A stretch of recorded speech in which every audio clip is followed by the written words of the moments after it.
Hola, buenas tardes. Estamos terminando el congreso, así que muy agradecido de la presencia de todos ustedes y agradecer al directorio de la sociedad por haber incorporado y haberme hecho partícipe de esta presentación y poder compartir con ustedes. He escuchado, tengo aquí una ayuda de memoria, he escuchado muchas cosas interesantes en estos 2 días respecto a temas de seguridad de los pacientes en la atención en todo rural, hospitalaria, privada, pública. Y, y son sorprendentes las cosas que involucran la seguridad de los pacientes, como por ejemplo la muerte. Eh, Eso pareciera ser que es un hecho casi trivial, que a veces las cosas fallan y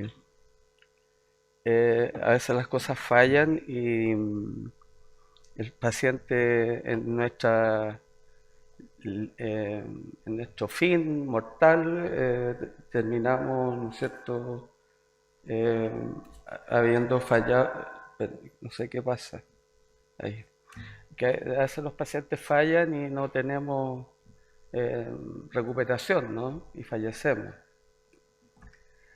He visto que se han presentado altos porcentajes de fallas, eh, aún a pesar de todas las tecnologías y todas las cosas maravillosas, avances tecnológicos, el porcentaje de fallas es altísimo.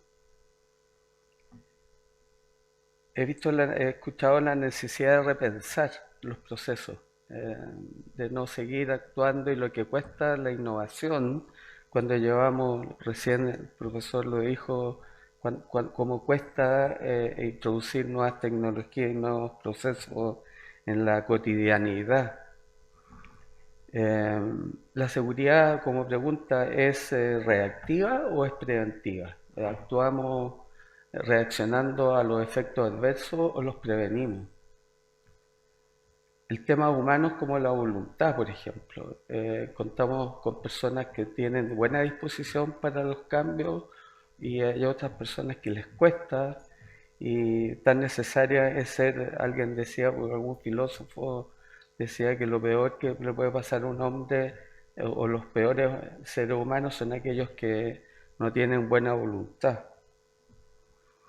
Eh, la relación que existe entre los procesos y las personas.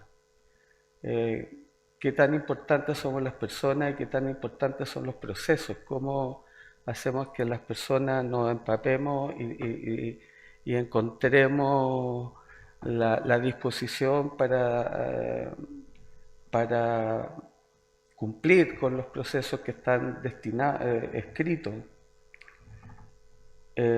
Preguntas como ¿quién es el paciente realmente? ¿El paciente es un enfermo? ¿Es un ser humano?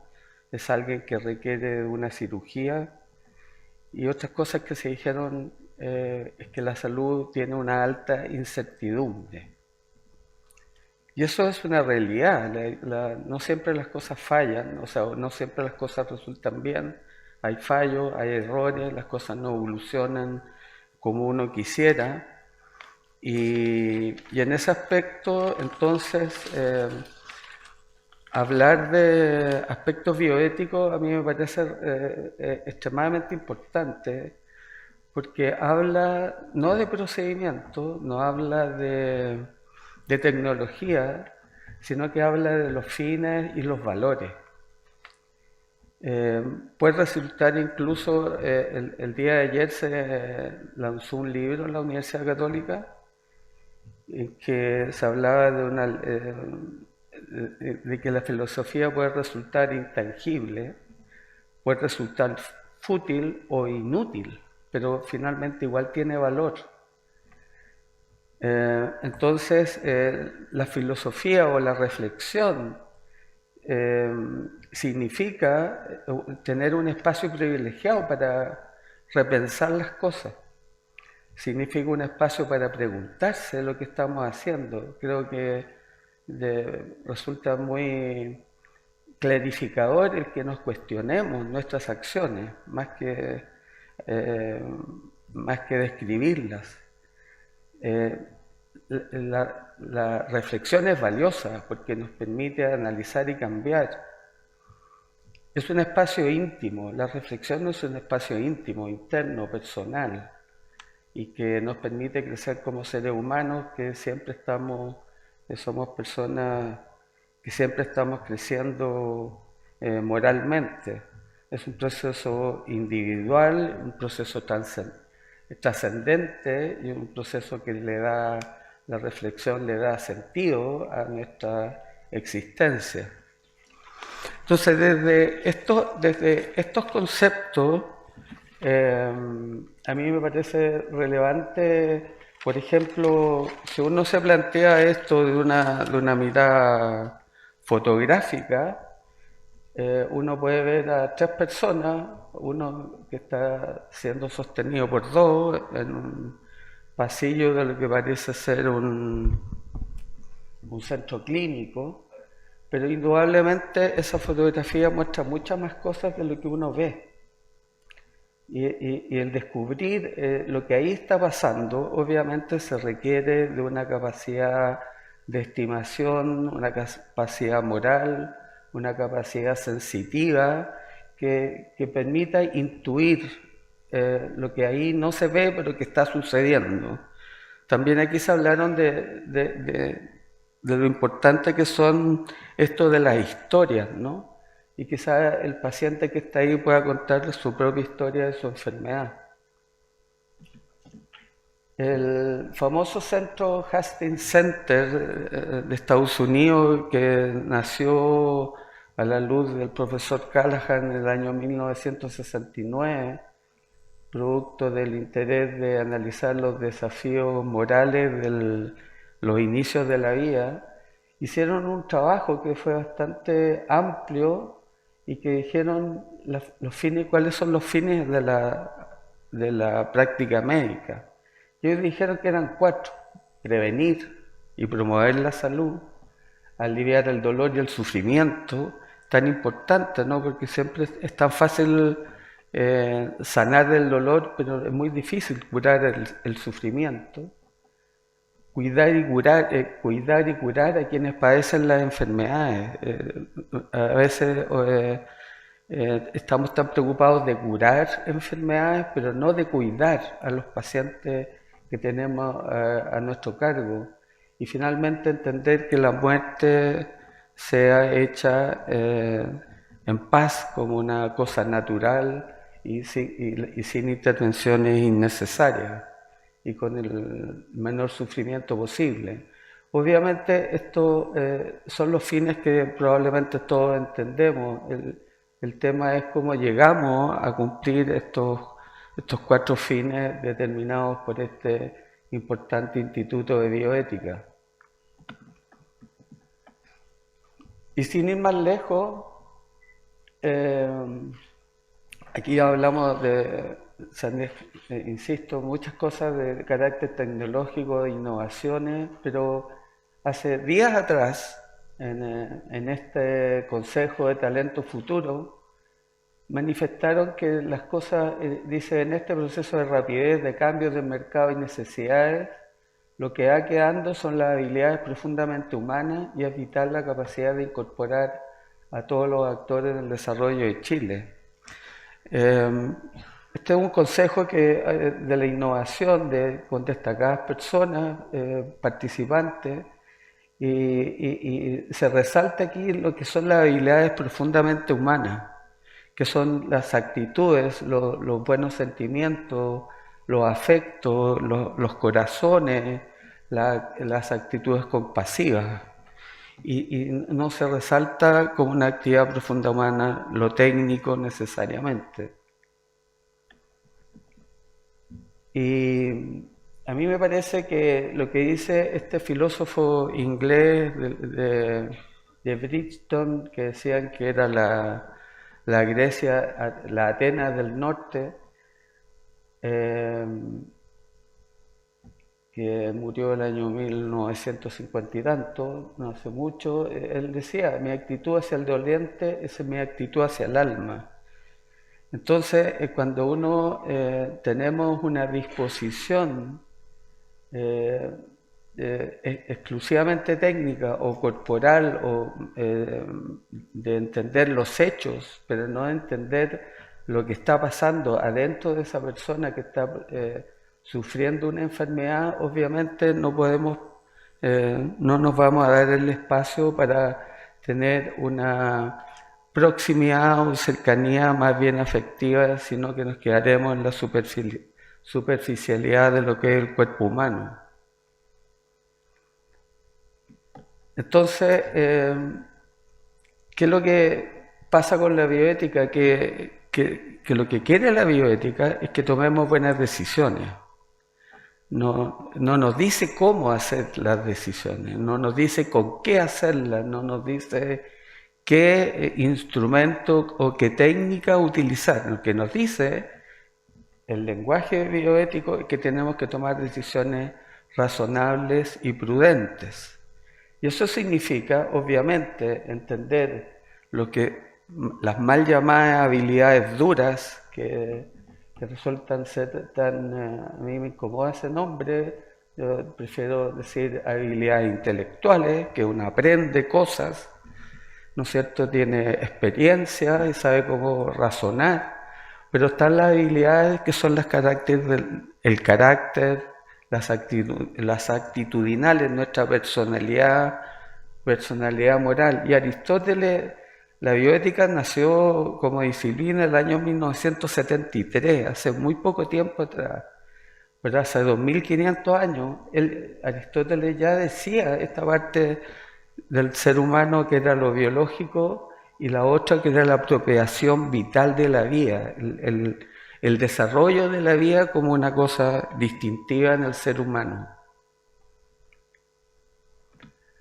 Y Sábater, que ha escrito tantos libros, ya en El valor de educar del año 2008, al final dice esta frase que nos demuestra que todo es humano, de una u otra manera nos va a afectar.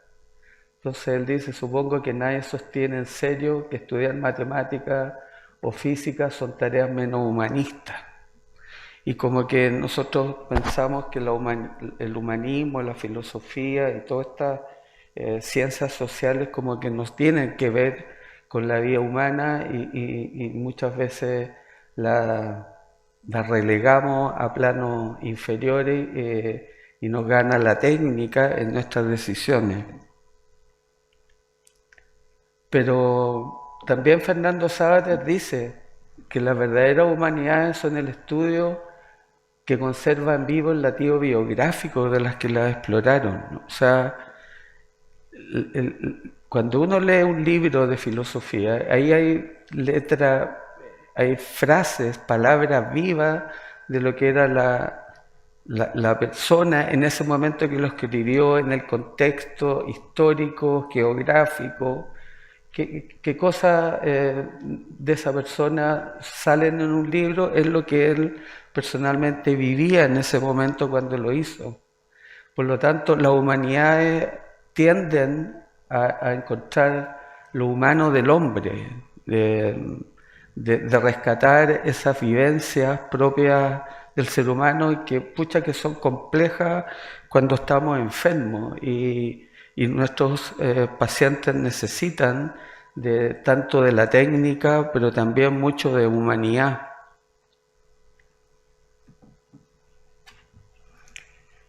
Y también se hablaba acá de la necesidad de la comunicación. A veces, cuando uno está enfermo en la clínica, a veces uno necesita o echa de menos la comunicación con su tratante, la proximidad, y es una atención más bien distante, fría, poco comunicativa, una actitud poco cercana. Entonces, a veces, como dice este autor Tim Hilton, a veces a través de un libro de miles o cientos de miles de kilómetros podemos es ser mejor, más comunicativo que a veces cuando estamos próximos a las personas que nos tenemos a nuestro alrededor. Y a veces nos cuesta comunicarnos con nuestras personas y con nuestros pacientes. Yo creo que son habilidades que no se deben perder y al revés, debieran fomentarse, porque las personas cuando estamos mucho más vulnerables producto de una enfermedad, obviamente que necesitamos apoyo y una mejor comunicación. ¿Y qué es lo que queremos comunicar? Lo que nos pasa. Aquí se decía que una relación clínica era entre dos expertos, ¿no es cierto? El que sabe de la medicina y el paciente que sabe de su enfermedad. Entonces, el ser humano es aquel que tiene la capacidad de contar la historia de su vida y la historia de lo que nos pasa. Entonces, son aspectos valiosos de la seguridad de un paciente. La seguridad, a mi juicio, no tiene solo y únicamente que ver con procedimiento o con tecnología, sino que tiene que ver con también incorporar los valores propios de una medicina humanista, ¿no? Entonces, por un lado tenemos la ciencia, que estudia lo general, los procesos, que muchas de las cosas de la ciencia tienen que ver con fines de carácter económico, pero por otro lado tenemos la sabiduría y el sentido de ver la belleza en cada persona, en lo que le sucede a cada uno de nuestros pacientes, y entender que uno es, como profesional, es un medio, es una herramienta para poder curar a otros. Los pacientes dependen de nosotros para recuperar su vitalidad y su bienestar. Este profesor Santiago Soto, que escribió un libro a sus alumnos, decía que cuando quieran saber quién es su paciente, fíjense en el velador que está al lado de la cama y va a haber una foto. Y en la foto va a estar su señora, sus hijos, y él lo único que quiere es salir de ahí para volver a su casa. Entonces, obviamente, alguien describe la enfermedad como una pintura impresionista, porque tiene cosas que son obviamente impactantes de acuerdo a la vivencia de cada una de las personas que se encuentran en esas circunstancias. Un libro del Fondo de Cultura Económica que escribió Juliana González. Esto para hacer el feedback o el ping-pong entre lo que es la técnica y lo que son las humanidades. Entonces ella dice: el empobrecimiento de la gran mayoría humana y ajena y enajenada de tales bienes y bienestares, empobrecimiento y devastación del propio planeta y empobrecimiento sin duda de la existencia humana, del ser mismo del hombre, proyectado el puro interés compulsivo de adquirir bienes materiales, ya sea porque se carece de ellos, ya sea porque para mantener el exceso hay que acumularlo sin fin. De nuevo la paradoja, pues, en ambos casos el ser humano queda reducido a una vida unidimensional regida por lo meramente utilitario y económico, inmerso en el reino de la necesidad. Entonces, a veces, ¿cuántas veces los pacientes pasan a ser instrumentos científicos, económicos, de otra naturaleza para nosotros los profesionales? Cómo se utilizan sus circunstancias de vulnerabilidad para distintos fines que rayan a veces en la inmoralidad. Yo creo que bien vale la pena hacerse algunas preguntas respecto a esto de los fines de la medicina. ¿Y qué son los valores que nos deben regir en la práctica médica? No sé si ustedes conocen a Alfonso Gómez Lobo, es un fallecido hace algunos años filósofo chileno que es muy destacado en Estados Unidos y que escribió un libro que él describe cuáles son los bienes humanos, ¿eh? Y los bienes no son precios, los bienes son lo que cada uno de nosotros lleva dentro de la propia vida, ¿no? E incluso la vida puede ser mirada distinto según las personas que la tenemos. Y algunos desprecian la vida y terminan suicidándose, porque ya la vida no es un valor que los atraiga. Entonces, plantear la medicina desde la experiencia de la belleza, cuando un paciente está enfermo no puede trabajar, cuando un paciente está enfermo no tiene que gastar más o está lejos de su hogar, abandona a su familia.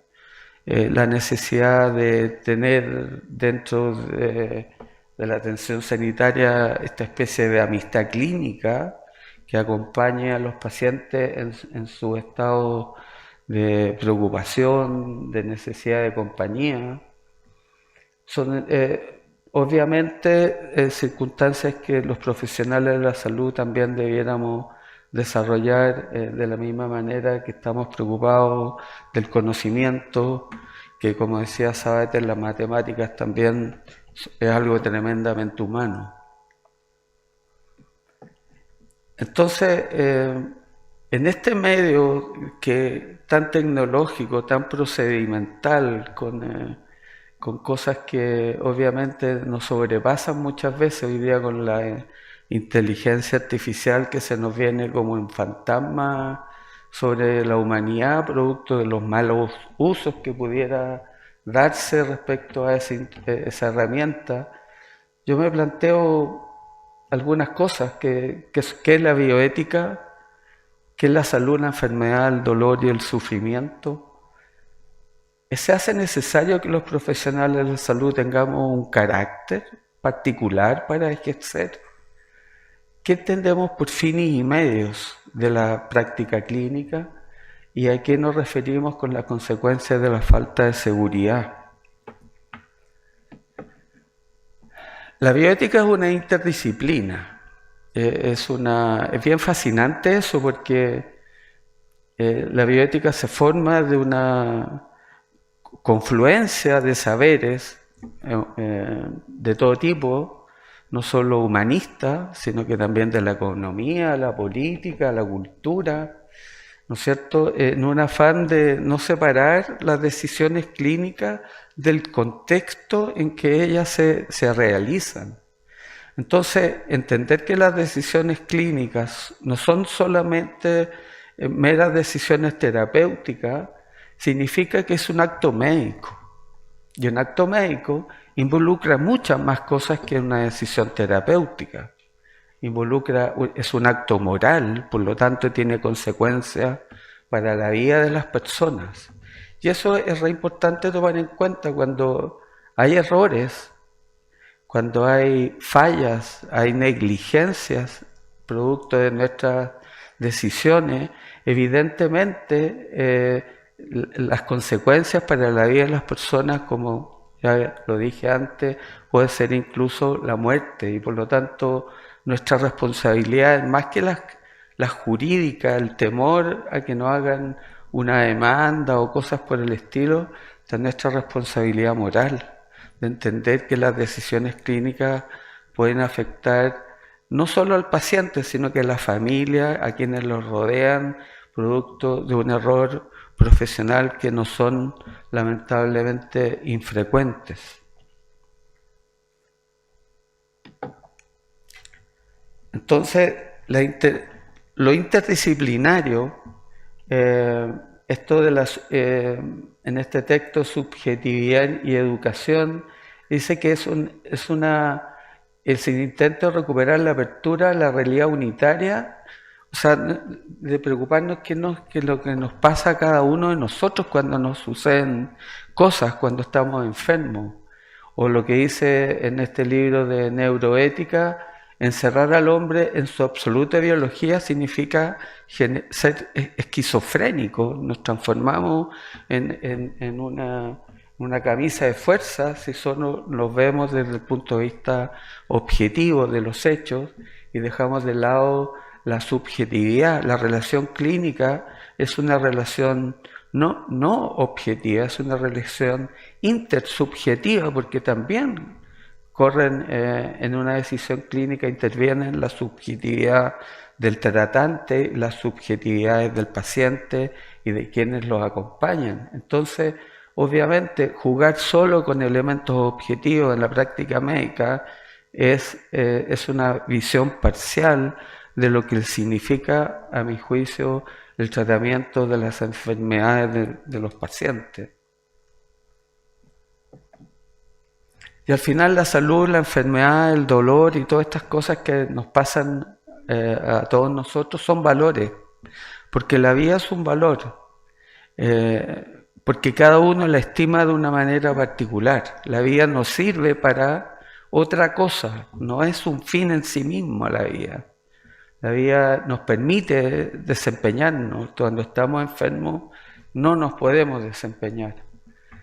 En estos procesos tan a veces dolorosos, tan complejos que son las enfermedades, tenemos que tomar en cuenta que los seres humanos somos frágiles, somos vulnerables, tenemos estimaciones que son subjetivas y por lo tanto son propias, que los juicios de valor son complejos por eso, porque tienden al desconocimiento y a la discriminación de la subjetividad y de las emociones. Estas cosas son experiencias. La vida es una suma de experiencias, entonces, y de vivencia, y por lo tanto, yo creo que cada vez que uno va al doctor o si uno atiende a un paciente, el paciente siempre va a salir saliendo con una opinión de ahí, de lo que haya sucedido. Las cosas no son indiferentes. Y a veces desvaloramos las experiencias de los pacientes y a veces pequeños detalles pueden ser bastante graves y dejar serias consecuencias. A veces los pacientes decían, yo tengo una anécdota con mi mujer, que acompañé a mi mujer y a mi suegro al cardiólogo, y después a la salida de la consulta le pregunté a mi señora qué le había parecido el médico. Yo estuve en el examen, lo encontré súper bueno, y mi señora me dijo, no vuelvo más. ¿Y por qué? Le dije, Alejandra, no vas a traer a tu papá. No, me dijo, porque el doctor no se ríe. Ella privilegió la cordialidad al conocimiento. Y es un juicio válido, ¿no? Y ella optó por cambiar a su papá de tratante. Y eso, pero esas cosas suceden porque son relaciones intersubjetivas, no. Las visiones que tenemos las personas son distintas. Y este autor alemán del siglo XIX, que son... Esto lo puse tal cual como está. Esto del 1 de hace 16 años atrás, desde el 2007. Lo puse así porque a mí me impresionó cuando yo hice la tesis del magíster, a mí me impresionó esto que encontré, que cuáles son los peores sufrimientos de la vida humana. Y según este filósofo decía que las enfermedades físicas y psíquicas. Después el miedo a perder la salud y el trabajo están en los primeros lugares. Eso es cierto, puede ser, para la mayoría de las personas que tenemos miedo de enfermar, y tenemos miedo de enfermar por las consecuencias que eso puede traernos para nuestro desempeño vital y para nuestro bienestar. Entonces, cuando nosotros tratamos pacientes, estas cosas las tenemos presentes, estas cosas nos damos cuenta de esto, seguimos con el concepto de tratar enfermedades, seguimos con el concepto exclusivamente desde el punto de vista terapéutico, o estamos solo del sanar, pero no del cuidar a las personas. Bueno, esto nos da luces de que la salud, la enfermedad son cosas extremadamente importantes para la vida de las personas. Y por lo tanto nuestra responsabilidad, como decía Diego Gracia, este bioeticista famoso español, los profesionales de salud trabajamos con lo más valioso que puede tener una persona, que es su vida y su salud.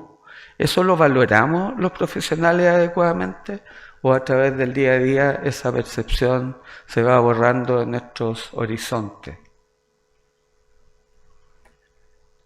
En el Hospital Luis Calvo Maquena existe una revista que se llama La Jirafa, que es una revista donde los niños que están hospitalizados escriben cosas.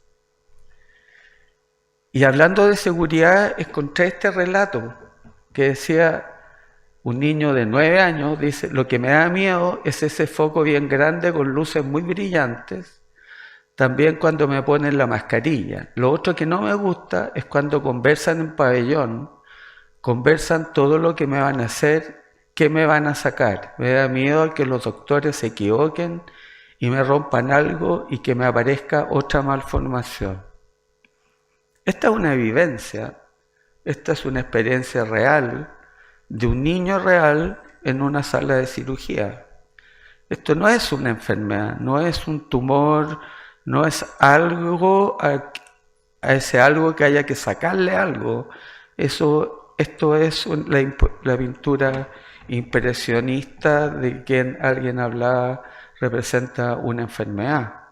Entonces vamos perdiendo a través del tiempo nuestras sensibilidades como tratantes.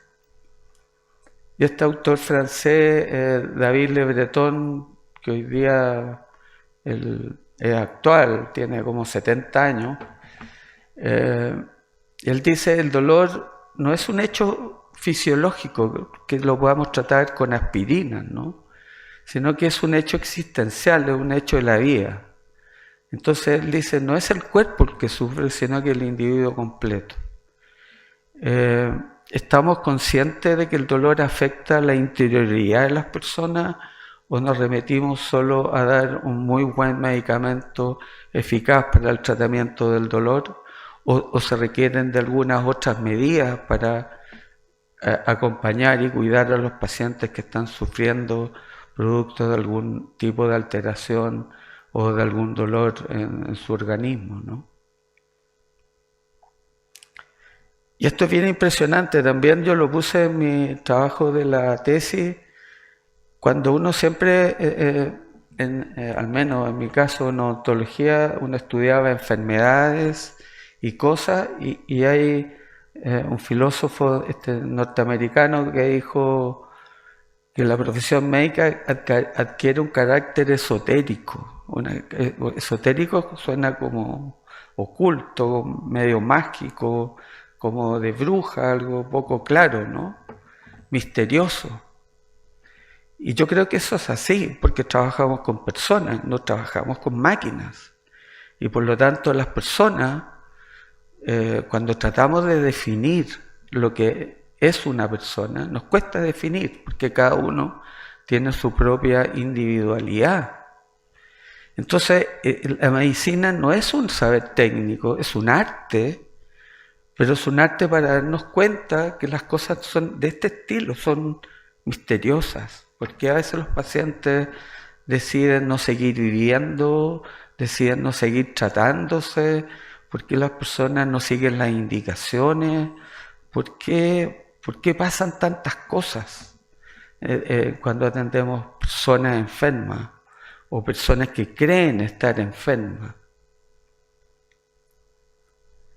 Entonces la pregunta, reitero la pregunta: ¿es necesario tener un carácter especial para dedicarnos a la salud?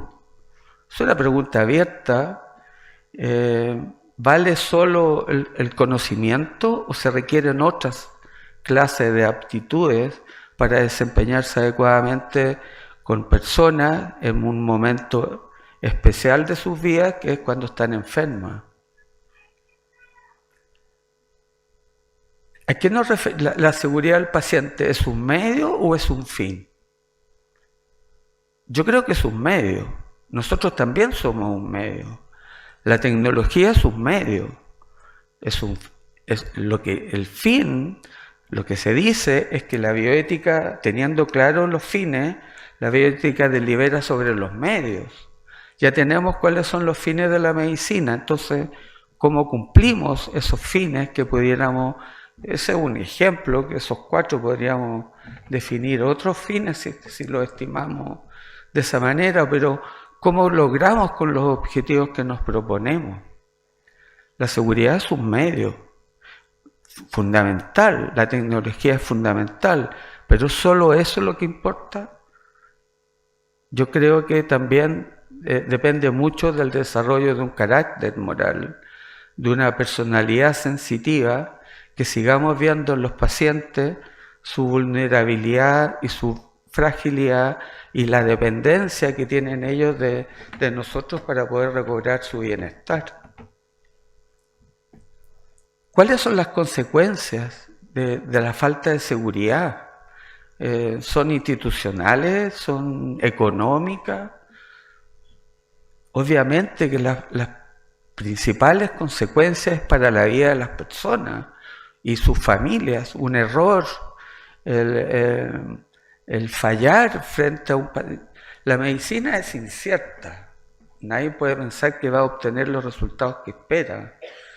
Hay un grado de incertidumbre alto por producto multifactorial, pero sin embargo, la seguridad sigue siendo importantísima porque en la medida que no exista seguridad, la incertidumbre va a aumentar. Y frente a personas que no tengan un criterio formado para tomar decisiones médicas, profesionales, sin un criterio adecuado, obviamente que la incertidumbre también se va a incrementar.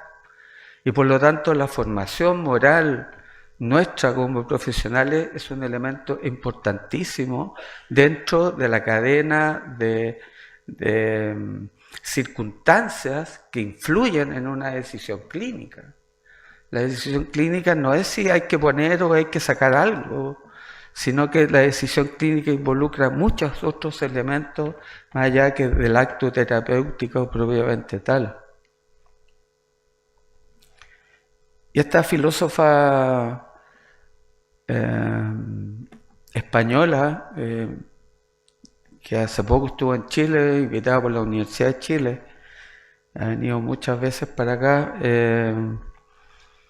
dice, la ética cívica se fue perfilando como un conjunto de valores y principios éticos que una sociedad moralmente pluralista comparte y que permite a sus miembros construir una vida juntos.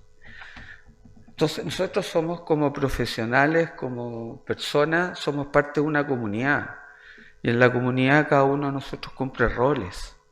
A nosotros tenemos el rol de cuidar de la salud de las personas, ese es nuestro rol. Hay otras personas que tienen otros roles y por los cuales yo voy a verme beneficiado de los roles de otros. Entonces, ¿cómo construir una vida comunitaria en que cada uno cumpla sus roles adecuadamente? La confianza profesional es hoy día pareciese ser que estuviera como en telejuicio, ¿no? Y que nosotros a un profesional de la salud le entregamos nuestro bienestar, esperamos que vamos esperanzados que vamos a salir sanos de una clínica, de una intervención o que nos van a ayudar con algún medicamento para corregir alguna deficiencia. Entonces somos parte de una comunidad y ayudamos a personas a ser felices. Y Diego Graese dice, de lo que se ha concluido que la salud es un fin interno, es un bien, no tiene precio la vida, no tiene precio la salud, es un bien intrínseco, es propio de cada uno de nosotros, es propio, es un fin intrínseco de la práctica médica, y que toda práctica contradictoria con ese fin es intrínsecamente perversa. Entonces, y eso surge no de la tecnología, sino que surge de la formación moral. Y Adela Cortina dice, entre corazón y razón, hay dos letras que cambian radicalmente el sentido de la palabra.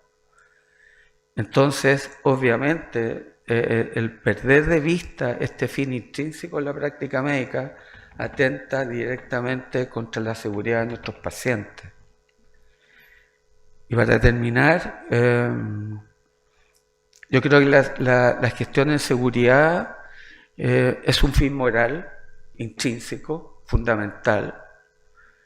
La seguridad no tiene que ver con saber o no saber o disponer del equipamiento adecuado, única solamente de ese tipo de aspectos, sino que tiene que ver con esta otra capacidad de visionar, de intuir, de sensibilizarnos con la fragilidad y con la vulnerabilidad de cualquier persona, porque todas las personas somos vulnerables y somos frágiles, nos podemos morir y enfermar en cualquier minuto, pero más frágiles y más vulnerables somos cuando estamos enfermos. Y los procedimientos, los conocimientos, y nosotros mismos incluso somos medios, entenderse uno como un fin, como persona y como profesional es un grave error. Nosotros estamos al servicio de la vida, del sufrimiento, de lo que las personas quieren, necesitan y esperan de nosotros. Por lo tanto, a mí me parece fantástico que la seguridad siga desarrollándose, pero también importa, a mi juicio, que tengamos estos fines morales en nuestra razón y en nuestro corazón, para no perder de vista lo más importante que las personas tienen, que es su vida y su salud. Muchas gracias.